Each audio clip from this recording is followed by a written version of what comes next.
Hello, good crowd. I am just thrilled to have with us Greg Brodsky is the founder of Start.coop. It's an accelerator for co-ops. I just think this has so much potential to transform the world. Stick around. You don't want to miss this. Welcome to the Your Mark on the World show with your champion of social good, Devin D. Thorpe. Greg, welcome to the show. Thank you so much, Devin. We're thrilled to have you. Listen, tell me a little bit. Let's step back. I'm so excited to get into this, but I want to make sure we have a little bit of a foundational understanding of what a co-op is. We'll talk about your accelerator in a minute, but what is a co-op? Sure, yeah. Well, so co-op is this funny word that most people have heard, but really very few people can accurately define. We've actually done some research that around 76% of people would be more likely to support a co-op, everything else being equal, but only about 10% of people can accurately define it, which I find fascinating. So it means there's this huge gap and actually this halo effect where people say, oh, I like what it is, but I don't really know what it is. So I'll give you my quick definition. I look at a co-op as a shared ownership model business, okay? So we all know a traditional ownership model. You have the founder, you have the investors on one side, they're making all the money, and on the other side, you have the people who support the business, right? And what we're doing in our models is we're trying to bring the Venn diagram together and say, look, what if the people who support the business actually own the business, which is a pretty crazy, radical idea for some people. And those owners could be the workers, could be the users. So that's what makes it a little bit confusing to people sometimes. And I think create some cloudiness in a model as people say, well, what does a consumer food co-op have to do with an agricultural co-op have to do with a housing co-op, right? So the owners really could be any constituent group you want, but what we're saying is we're sharing the ownership more broadly than what traditional corporate ownership looks like. Some of the co-ops that are probably most familiar to people are credit unions, right? Because they've been around our entire lives. We see them. Some of us are members of them. That's a familiar structure, but there are all kinds of others as well, right? Yeah, really, a shared ownership structure or co-op ownership structure can be in any category, can be in any sector. And I think this, again, is what makes it hard for sometimes people to understand. So you have consumer-owned co-ops, like you point out. A credit union is technically a consumer-owned bank. They don't always use the term co-op because they know it confuses people. Mutually owned insurance companies are really consumer-owned insurance companies. Then you have like the REIs of this world, which is a consumer-owned business. You have consumer-owned food co-ops. But then you can also go up a layer of supply chain. So there are co-ops owned by business owners. So as an example, Ace Hardware is a co-op of 4,000 hardware stores around the country. Most people don't know it's a co-op, but they got together so they could have better economies of scale. And it's one of the reasons your local Ace Hardware store can compete against Home Depot and Lowe's. And then you can even go up a level to agricultural. So then you have farmer-owned co-ops, like up here in the Northeast, Ocean Spray Cranberry Juice is owned by the farmers. Out on the West Coast, Blue Diamond Almonds is owned by farmers. So really, it's a very flexible, accommodating model. Excellent. Well, Greg, tell us about Start.coop. This is your accelerator. What are you doing to help co-ops? Tell us about this. Yeah, thanks, Devin. So what we found is that there are a lot of people who are looking for alternatives to what I call winner-take-all economics. There's a lot of people who are saying, look, I want to start a company. I have this idea for a startup, but I actually like the idea of sharing ownership. And so there's sort of a renewed interest in this old-fashioned idea of a co-op. And they're not sure how to do it. And so while there are resources out there, there's a network of what we call technical assistance providers, there's no accelerator. And the value of an accelerator is really you get to take the best ideas each year and rally behind it, the best resources. So what we've done, and we just actually graduated our first cohort that has some really exciting companies in it, is we've used this model that the tech community has understood for years. as a vehicle to bring together the best possible teams. So our program is a 12-week program. We're modeled after the Fledge Network, which I think you have had on the show out of Seattle. Yeah. And we got 82 applications from around the country, from mostly early stage companies that had revenue. And we chose the best teams. And so we have 4 basic elements. We have a curriculum approach to teach them lean startup. How do you get going? How do you get revenue? How do you get traction? A mentor network. So we've pulled together some of the brightest folks in the country. We have a mentor network of, I think, about 35 people right now. Investment. So we actually invest $10,000 in each team that comes through the program. And finally, what we call platform services. So how do we line them up with the best lawyers and accountants and CRM providers and marketing platforms? So again, it's just really a vehicle for how do we give these teams a better shot. Excellent. Let's talk a little bit about some of the companies that came through your first cohort. Tell us about some of these. Sure. So we have some really interesting stories. I'll give you 3 that graduated from the first class. So we have a company called Savvy Cooperative that has gotten quite a bit of buzz. They were profiled in Entrepreneur Magazine as one of the top 50 entrepreneurs of 2018, on the same list with Elon Musk. So it's some pretty cool stuff. And they are a patient-owned health data platform. So part of what's exciting about this new generation of co-op entrepreneurs is, this isn't your grandfather's food co-op. This is, lean, agile tech platforms that can be owned by their users, which is a pretty cool concept. So they've realized that healthcare is a space that can feel extractive to patients. A lot of patients feel like they're not in control. They're not sharing the wealth generated by their research. So if you've ever seen a study saying, participate in this thing, we'll give you a few $100s. They've realized that actually the patients are not sharing in all the wealth that's created from their knowledge. And so now patients can get together, own that data, receive more money from studies. So they have actually several thousand users already signed up for this platform, and have gotten quite a bit of attention. Another company in our program is out of Baltimore. It's called the Staffing Co-op. So they take the traditional staffing firm and they kind of flip it on its head and say, why should the workers not get 40% of the wages, which is sort of the average margin in the staffing industry. So if you've worked for the staffing firm, whether it's for an hour or for a year, you get a percentage of the profits proportional to the amount that you worked. So they've and they've got a really strong focus on people of color. So they're really interesting, and they're a sort of co-op version of a typical temp labor platform.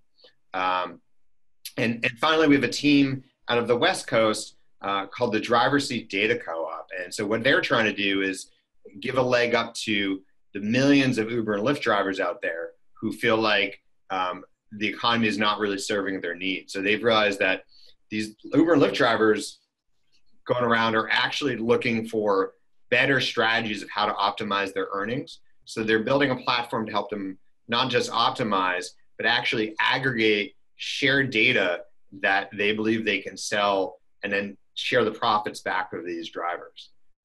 So 3 really different models: patients, temp workers, and Uber and Lyft drivers. But I think what they all share is they share the idea that wealth should be shared back with that membership, and also that these folks should have a voice now the company is run. And one thing I just want to add is that I think sometimes people hear the word co-op and they assume sort of collective decision-making or some sort of, socialist thing going on here. And most of these companies actually have sort of an indirect democracy. So, all of the members can vote for who's on the board. They can choose to serve for the board, but, not all the decisions are collective, if that makes sense. Yeah. The executives still run the company on a day-to-day basis, is what you're saying, I think. You got it. Excellent. I guess, though, in a legitimate co-op, you would see some the members would ultimately have the authority to change management out, wouldn't they? Yeah, that's right. So it's an accountability loop. And so basically, the organization exists to serve the members, right? So it exists to, either raise incomes to the members or share profits back to the members. There's a management team, just like any other company.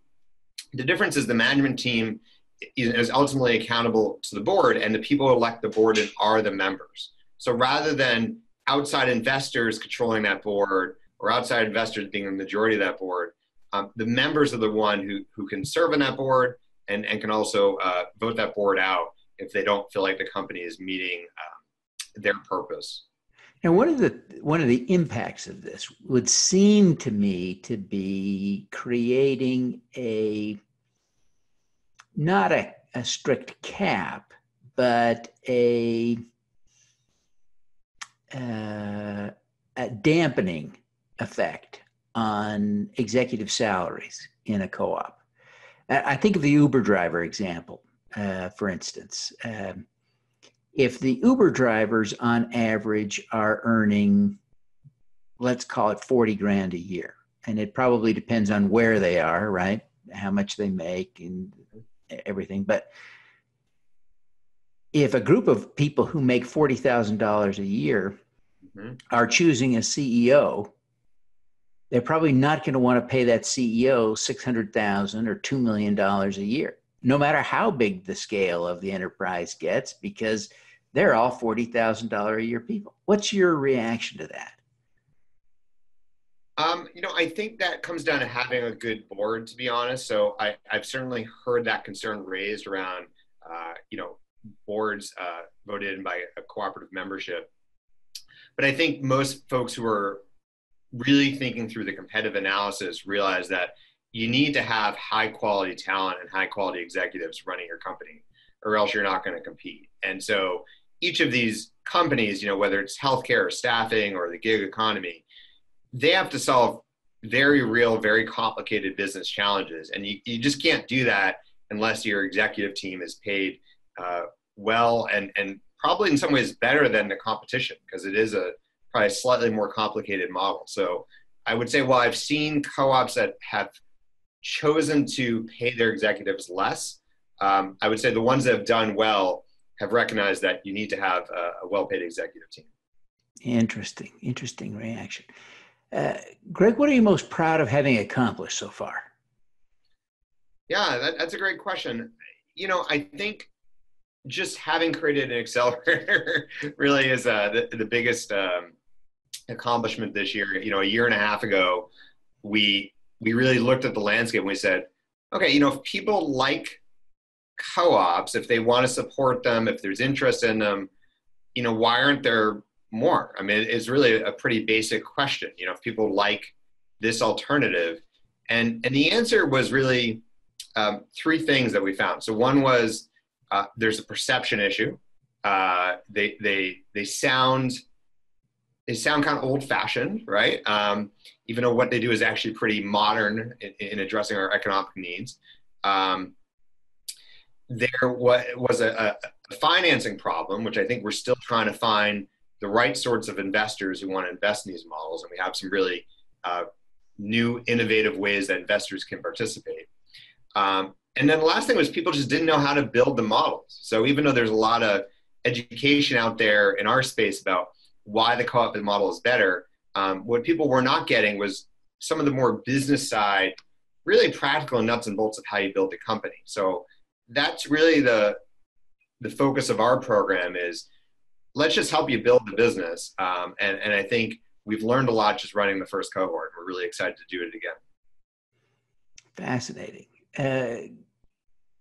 What's the most important lesson you take away from what you've learned here? Yeah, we'd like to talk about the idea that you can design ownership. And I think this is a new concept for a lot of folks.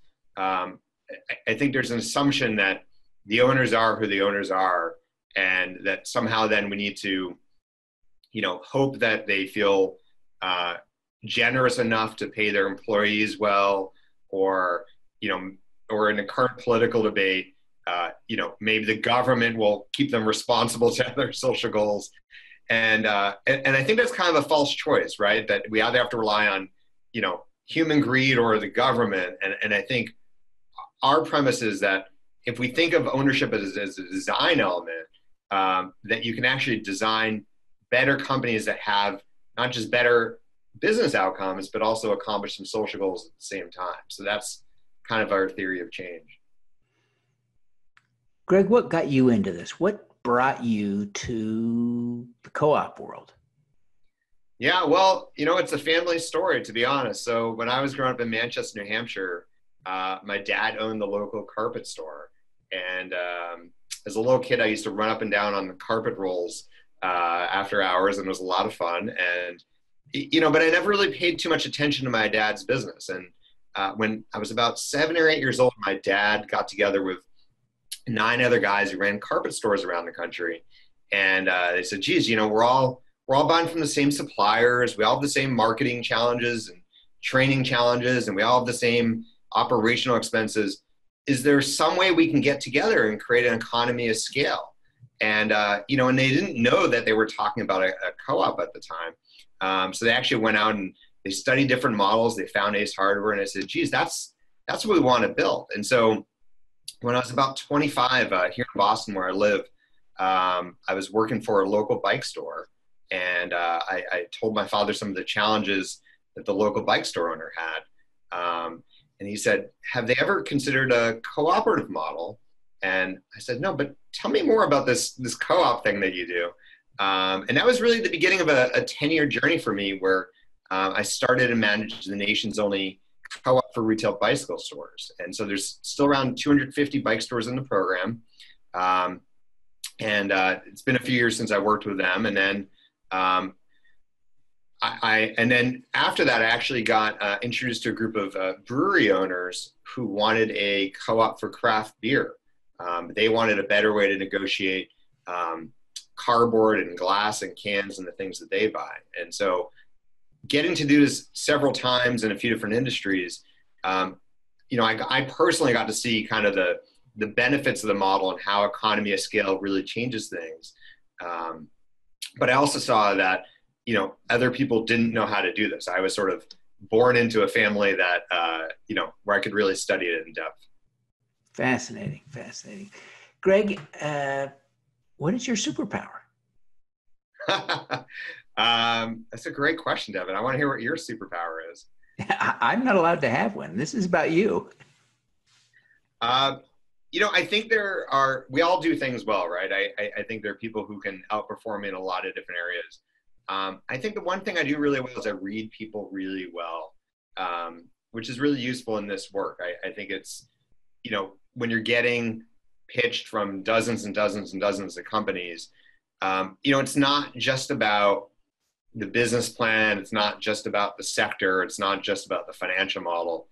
It's also about the entrepreneur, and I think there's this interesting debate of, can you teach someone to be an entrepreneur? Can you teach someone to be creative and smart and brave and all these things? And so being able to read people well has been really helpful as we build this accelerator program.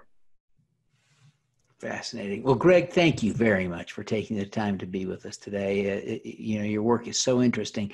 Before you go, would you take just a minute and tell people how they can learn more about Start.coop and how they can connect with you personally? Yeah, thanks. So we are at Start.coop. That's the URL. There's no .com or anything on the end. And I am Greg at Start.coop, and we'd love to connect with folks who are either interested in being part of the program, being mentors, or also learning more about being investors in these kinds of models. Fantastic. Well, Greg, thank you very much for being with us today, and we wish you every success in your effort to expand the co-op business model. Thanks for having me. All righty. Let's do some good. Devin Thorpe's mission is to end extreme poverty, improve global health, and mitigate climate change before 2045 by finding and sharing the stories of those who are doing the most good. Thanks for tuning in to the Your Mark on the World show, the Social Impact Podcast. Please subscribe via YouTube, iTunes, Google Play, Stitcher, or Spotify.